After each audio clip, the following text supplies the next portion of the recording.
दोस्तों गलबात करनी है कि जो लड़कियां के स्कूलों के अंदरों पैसे इकट्ठे किए जाते हैं, कॉलेजों के अंदरों जुर्माने के तौर पर जोड़ा है करप्शन का एक गढ़ बनाया गया है, जो रिश्वतखोरी की जा रही है, जी करप्शन की जा रही है, इनके मतलब मैं गलबात करनी है। ये बहुत ही अहम मसला है। गलबात शुरू करने तो पहले मैं अपना तारफ करावां। मेरा नाम है फाक अहमद राजपूत। मैं पंजाब के जिला हाफिजाबाद गाँव चकचेठा का रहायशी हाँ।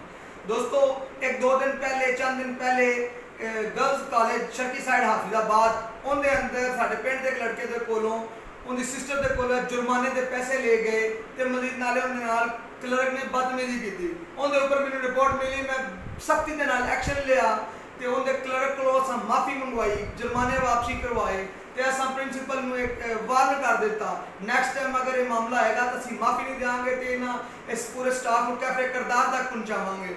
मजीद 1 वीक गुजरिया, कुछ अरसे तो बाद एक गवर्नमेंट गर्ल्स हाई स्कूल चकचठा के अंदर यही मसला दोबारा पेश आया।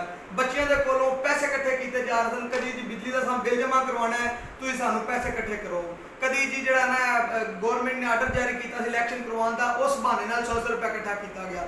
जिस वक्त मेरे को रिपोर्ट आई पिंड के लोगों ने मैंने दसिया कि फाक भाई साडे नाल तां मसला पेश आ रहा है, असां कहा मसला पेश नहीं आएगा इंशाअल्लाह, तुसां साडे तक गल पहुँचाई है, असीं इन्हां कैफरे किरदार तक पहुँचावांगे।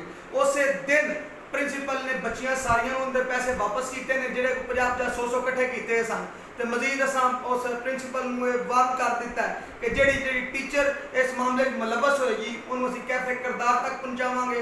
किंदी जरूरत होवे कि मेरे पिंड की बच्चियों के कोलों बेफजूल है तुसीं जुर्माने के पैसे लवो, तुसीं करप्शन का जरिया बनाओ, असीं ये काम नहीं चलन देना, पंजाब के अंदर ये मामला नहीं चलन देने, ठीक है। तो दुआवां याद रखिया जे दोस्तों, एंड तक किसी का भी मसला मसाइल हो तुसीं साडी हेल्प लै सकते हो, कोई भी तुहानूं चकचट है दुआबा